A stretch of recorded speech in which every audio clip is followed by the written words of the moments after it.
लाहौर में Ramzan sugar mills case की समाअत वज़ीर आज़म शहबाज शरीफ लाहौर की एहतसाब अदालत में पेश।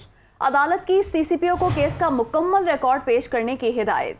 रमजान शुगर मिल्स केस की समाअत वज़ीर आज़म शहबाज शरीफ लाहौर की एहतसाब अदालत में पेश। इसी हवाले से तफसीलात जानेंगे मोहम्मद इशफाक से। जी बताइएगा।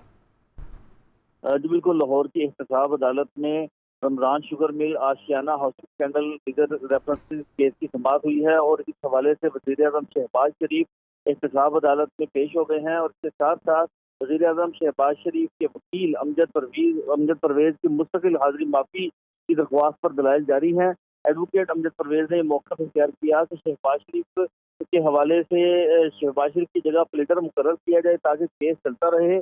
शहबाज शरीफ मुल्क के वज़ीर आज़म हैं और उनकी जिम्मेदारियां हैं और उन्होंने वो जिम्मेदारियां पूरी करनी हैं। शहबाज शरीफ ने के वकील ने यह भी कहा कि शहबाज शरीफ मुसलसल अदालतों में पेश होते रहे हैं और कभी उन्होंने हाजिरी के हवाले से ये नहीं कहा कि वो पेश नहीं होंगे। शहबाज शरीफ क्योंकि वज़ीर आज़म बन चुके हैं और उनकी आईनी जिम्मेदारियां हैं और इसीलिए उनकी जगह पर प्लीडर मुकर्रर किया जाए ताकि केस चलता रहे और शहबाज शरीफ के जो प्लीडर हैं वो अदालत में पेश होते रहें।